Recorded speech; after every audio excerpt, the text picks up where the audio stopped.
Welcome, everyone, to my channel. I'm Ben. Today, we step into a chilling family tragedy where screams tore through a quiet Oklahoma suburb on a warm July night. Inside a seemingly ordinary home, officers would find a scene so brutal, so unthinkable, that it left even seasoned investigators shaken. What happened behind those walls on Magnolia Court? And why did a family's night of routine suddenly turn into a nightmare that no one saw coming? It was just past 11 on a summer night in July of 2015, when the quiet of Magnolia Court in Broken Arrow, Oklahoma, shattered into chaos. Neighbors first noticed faint cries, muffled at a distance, but they quickly grew into screams, raw, desperate, filled with terror. When police arrived, they were greeted not by silence, but by the sight of blood smeared across the porch of a large two-story home. The front door stood ajar, and from inside came the unmistakable sound of a child crying. Officers rushed in. What they saw would haunt them forever. Lying in the hallway, drenched in blood, was a 13-year-old girl. Multiple stab wounds covered her arms and chest, and her throat had been slit. Barely alive, she gasped one sentence that froze the room. It was my brothers, Robert and Michael. Room by room, the house revealed its nightmare. A mother and father cut down where they stood. A 12-year-old boy, whose final act was to dial 911. Two younger children, only 7 and 5 years old, locked in a bathroom, lured out by a voice they trusted only to meet their deaths. Upstairs, a baby, just 2 years old, lay untouched in her crib, surrounded by silence, broken only by the wail of sirens outside. The scene was not only brutal, it was unthinkable. This wasn't the work of strangers or masked intruders. This was the work of family, of brothers who had lived within those very walls. What could drive two sons, barely men themselves, to turn on their own blood in such a savage way? And why? When given every chance to stop, did they keep going? The answers, as investigators would soon learn, were darker than anyone could imagine. Broken Arrow, Oklahoma, was not the kind of place where people expected tragedy. It was a quiet suburb of Tulsa, known for family-friendly neighborhoods and a reputation for safety. In fact, just a few years later, it would be named one of the safest cities in America. But behind the doors of 709 Magnolia Court lived a family whose world was far from the idyllic image their neighbors imagined. The Bever family was large, 9 members in total. At the head was David Bever, 52 years old, a technical consultant who worked long hours for HP Enterprise Services. His wife, April, 44, was a homemaker who homeschooled their 7 children. April was active online, posting under the name Aukimom, often describing her life as tired, happy, blessed. On the surface, it was a typical suburban family, but inside, there were cracks. David was rumored to be harsh, even abusive at times, and the home was described by some as less a sanctuary and more a prison. Among the 7 children, the 2 oldest boys, Robert and Michael, stood apart. Robert, at 18, was intelligent but socially isolated. He had an obsession with the internet, spending countless hours online, on YouTube, under the name Cult Empire. He posted videos filled with awkward humor and strange commentary. Beneath the awkwardness, however, there was something unsettling, an admiration for mass shooters and a fascination with violence. His piercing eyes in those videos gave him a presence that many later described as chilling. Michael, 16, was quieter, more reserved. He idolized his older brother and often followed his lead. They filmed videos together, stayed up late, whispering in the dark, and seemed to live in a world separate from their siblings, two outsiders. It was the bond of brothers. To investigators, it was something more dangerous. A partnership feeding off shared fantasies of power and destruction. The younger siblings lived under the shadow of these two: Crystal, 13, Daniel, 12, Christopher, 7, Victoria, 5, and baby Autumn, just 2 years old, spent their days within the home's walls, educated by their mother and sheltered from the outside world. They rarely interacted with neighbors, leading the community to describe the family as reclusive. Yet even in a reclusive household, warning signs began to surface. Robert had taken a job at a religious call center, using the money not for typical teenage pursuits, but for weapons, knives, body armor, masks, gloves, items that should have raised alarm. Crystal noticed and even confided to her mother that her brothers were acting strangely, stockpiling weapons. But April dismissed it as boys being boys. The truth was far more sinister. For Robert, fantasy was no longer enough.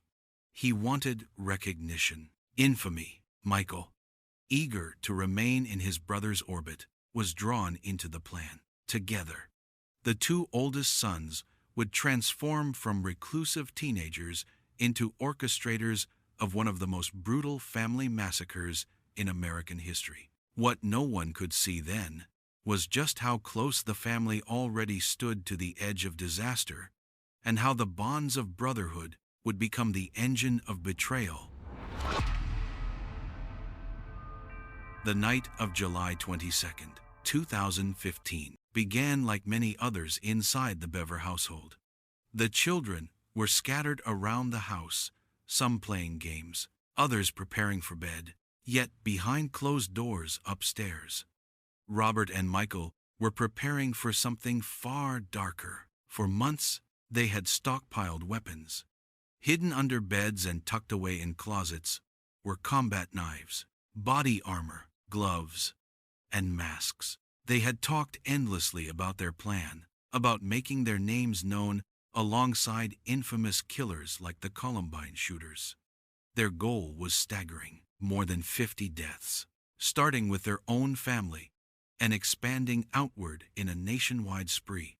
That night, just before 11:30, 13-year-old Crystal walked into their room.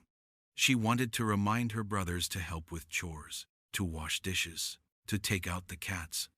Instead, she found them strapping on body armor, knives gleaming in their hands.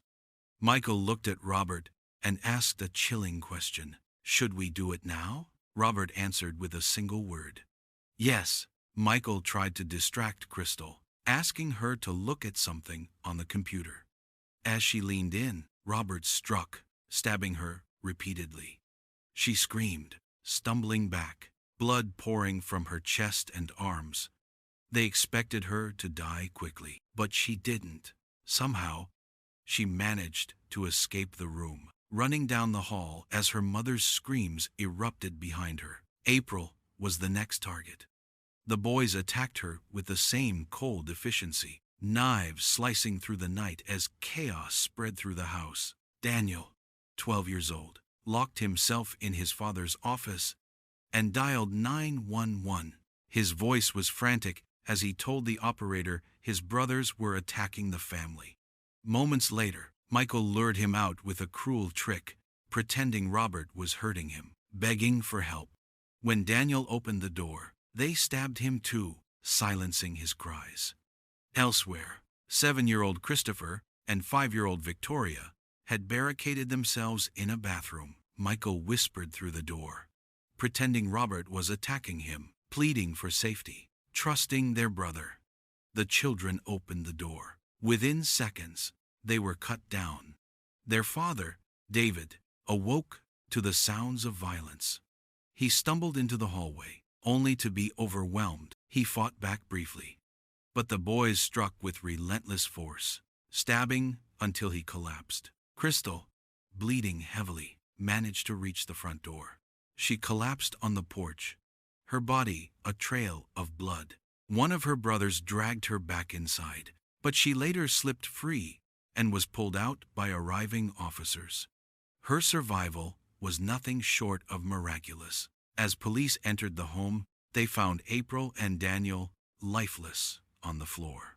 In a locked bathroom, Christopher and Victoria lay dead. David was sprawled near the hallway. Upstairs, baby Autumn was discovered unharmed in her crib, too young to understand the horror around her. The brutality of the attack stunned even seasoned investigators. It wasn't rage. It wasn't a moment of passion. It was cold, calculated. Robert and Michael had planned to cut up the bodies, hide them in containers in the attic, and use the next day to collect firearms and ammunition they had ordered online. With the family gone, they intended to steal the family car and embark on a road trip of mass murder across the country. But the plan unraveled almost immediately. Crystal's survival and her desperate identification of her brothers as the attackers changed everything. Police, guided by canines, tracked Robert and Michael's scent through the woods behind the house. Along the way, they found discarded masks, knives, and bloody gloves. The brothers were hiding in a wooded area, crouched low, terrified. They were captured without resistance. Back at the crime scene, officers looked around the blood-soaked home. 7 family members had lived there that night. 5 were dead. 1 clung to life, and 2, the ones responsible, were in custody. The question that haunted everyone was not just how this could have happened, but why. Why would 2 teenagers, raised in the same home as their victims, choose to turn it into a slaughterhouse? And how had their plan grown from fantasy into bloody reality? The investigation would soon reveal the chilling answers. When the first responders pulled Crystal out of the house that night, they had only fragments of the story. A young girl bleeding to death, whispering the names of her brothers. But as investigators began piecing together the crime scene, the fragments formed a chilling mosaic. Blood trails marked nearly every room of the Bever home. The medical examiner later confirmed the sheer brutality of the attack. Dozens of stab wounds delivered with precision. Forensics collected knives discarded in the woods, fingerprints smeared across walls, and blood-soaked clothing abandoned during the boys' flight. It was a house turned into a slaughterhouse, and the evidence spoke louder than words. The police didn't have to wait long for answers. Robert and Michael were captured in the woods, hiding in a bush like frightened fugitives, taken into custody. They were separated and interrogated. Robert remained disturbingly calm. In the snippets of his interview later revealed, he showed no remorse, only pride. He spoke of his plans for a cross-country massacre, how killing his family was merely the first step. His eyes gleamed with the same obsession he had shown online. Michael, by contrast, tried to distance himself. He told detectives he had been pressured, that Robert was the mastermind, and that he had only gone along out of fear. Yet, as the questioning continued, inconsistencies piled up. Detectives confronted him with evidence. The lurid siblings, the blood on his hands, the manipulation to draw children from hiding. Slowly, Michael admitted his role, though he continued to minimize it, portraying himself as reluctant. The motive became clear. This wasn't a crime of passion or abuse spiraling out of control. It was premeditated. Investigators uncovered online searches, diaries, and Robert's YouTube history, an obsession with Columbine, Aurora, and other massacres. They even discovered that the brothers had ordered firearms and 3,000 rounds of ammunition, scheduled to arrive the day after the murders. The plan was larger than the home on Magnolia Court. The Bever brothers intended to take their violence across America. Charges came swiftly. Both Robert and Michael were charged with 5 counts of first-degree murder and 1 count of assault and battery with intent to kill for Crystal's stabbing. Robert, 18, was automatically tried as an adult.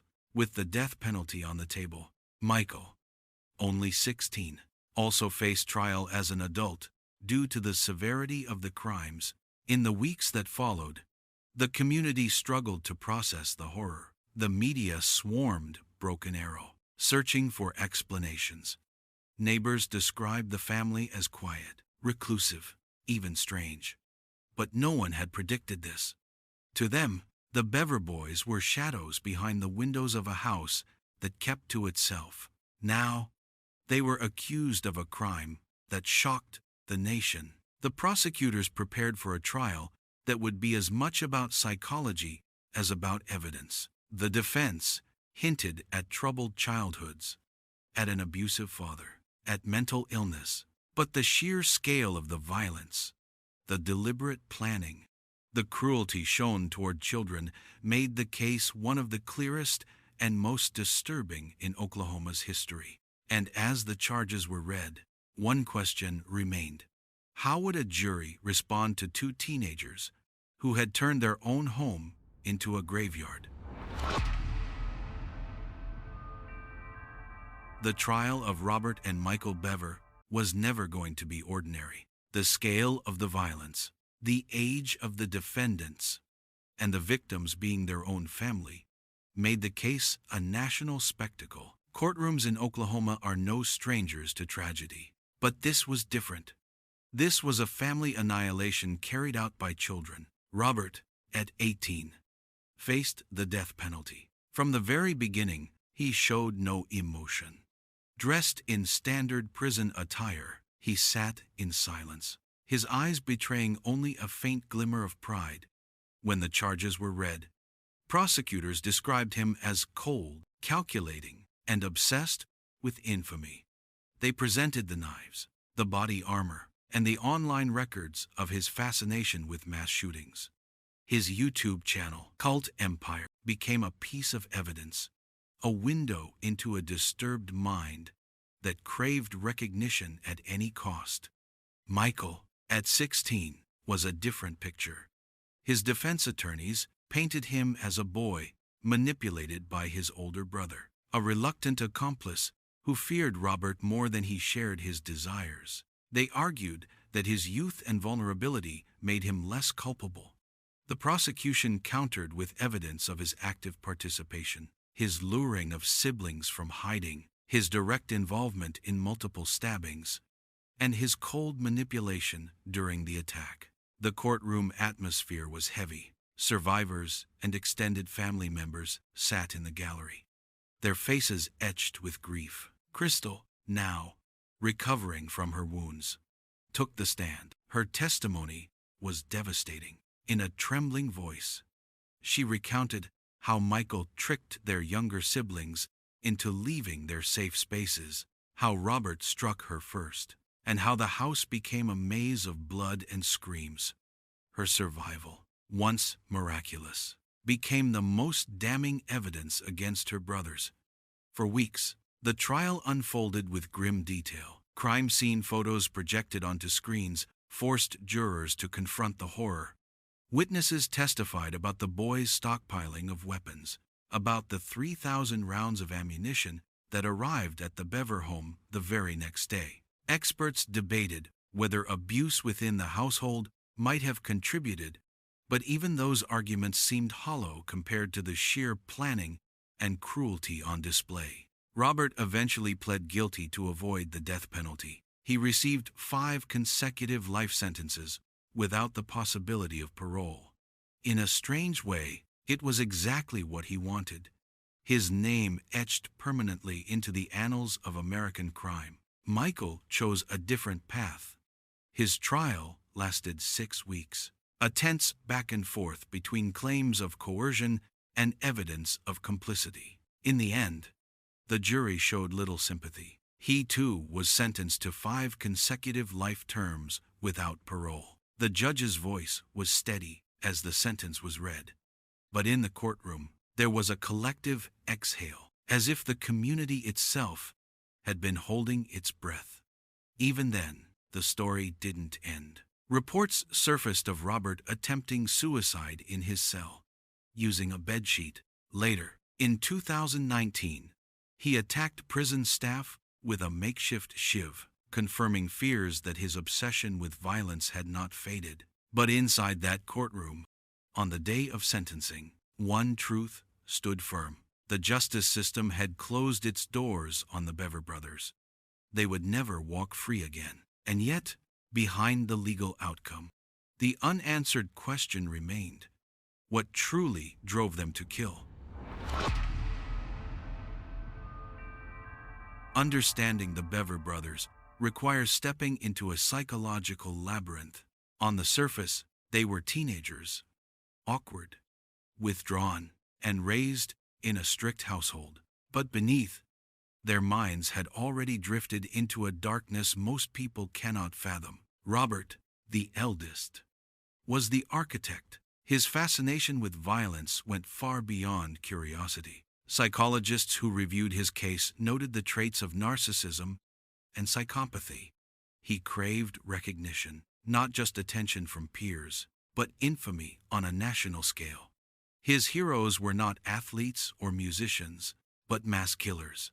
In his world, murder was a path to glory. His online behavior reinforced it. Long hours spent watching documentaries on Columbine, browsing forums dedicated to spree shootings, and even posting his own disturbing content. He rehearsed in his mind what it would mean to outdo those he idolized.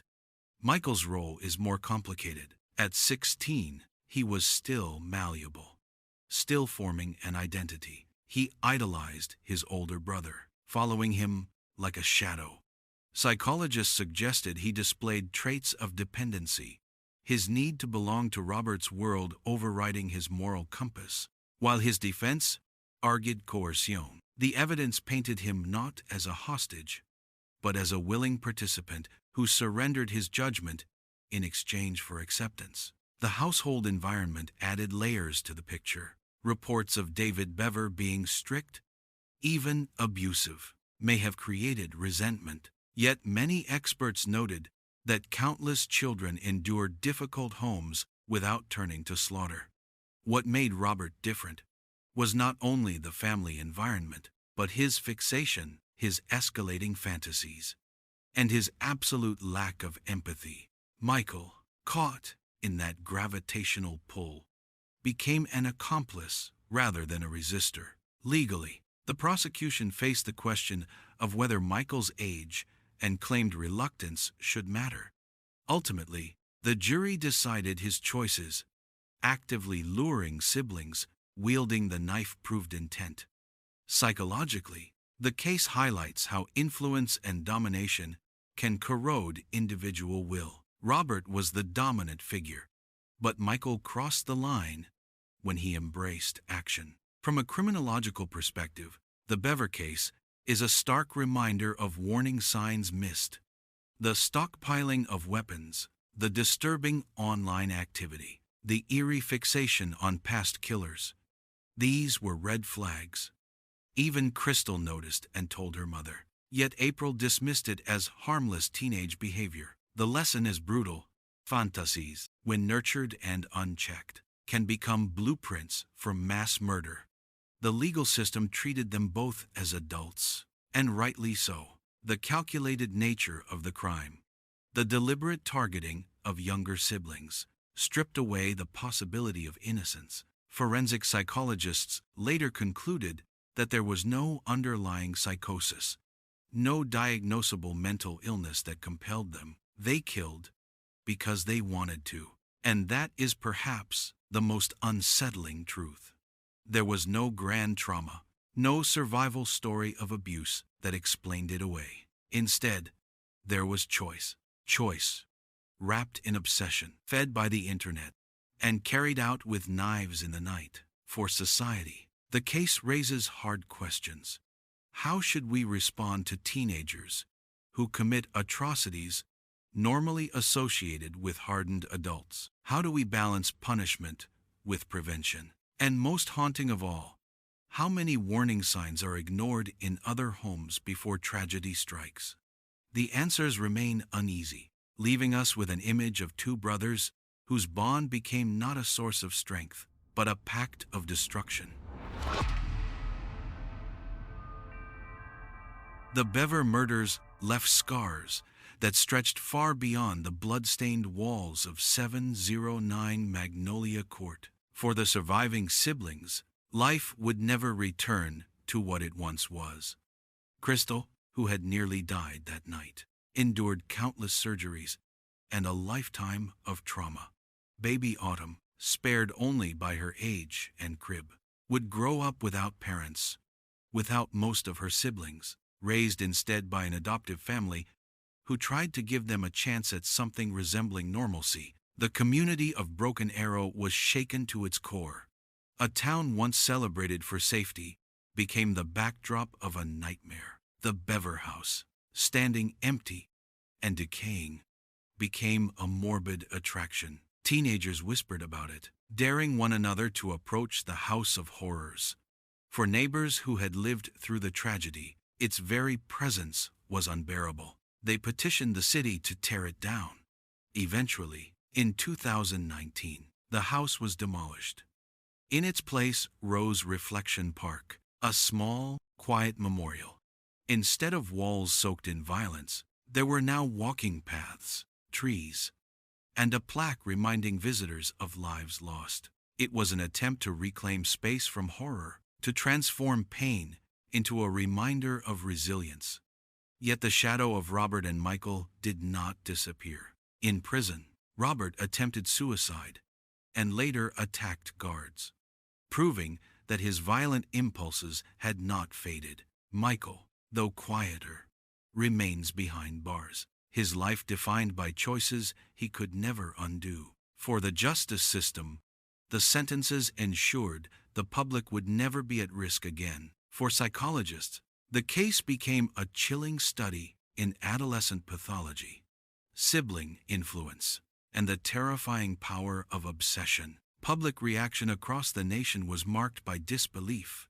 News outlets called it one of the most shocking family murders in American history. Commentators asked how warning signs could have been ignored, how a household stocked with knives, armor, and ammunition escaped scrutiny until it was too late. In the end, the Bever case is remembered not only for its brutality, but for the silence that preceded it. A reclusive family, unseen by neighbors, hidden from the world, harboring a darkness that even those closest to them did not recognize. And so the legacy remains of a family destroyed, a community scarred, and two brothers whose choices turned their home into a graveyard. The story of the Bever family is a chilling reminder that true evil does not always come from the shadows outside. It can grow quietly within the walls of our own homes. What makes this case so disturbing is not just the violence, but the silence that came before it. Warning signs, stockpiling weapons, disturbing online activity, a growing obsession with killers were visible, yet dismissed as harmless teenage behavior. In a community where neighbors lived just a few yards apart, no one truly knew what was happening inside. This tragedy forces us to ask difficult questions. How well do we really know the people closest to us? Could we recognize danger if it was right in front of us? And perhaps most unsettling, how many other homes hide similar warning signs, ignored until it's too late? That's why discussions like these matter. They remind us to pay attention, to speak up when something feels wrong, and to never underestimate the power of unchecked obsession. I'd love to hear your thoughts. Do you think this tragedy could have been prevented if the warning signs had been taken seriously? Share your opinion in the comments below. And if you found this story meaningful, please like this video, subscribe to the channel, and turn on notifications so you'll never miss our next deep dive into the darkest corners of human behavior.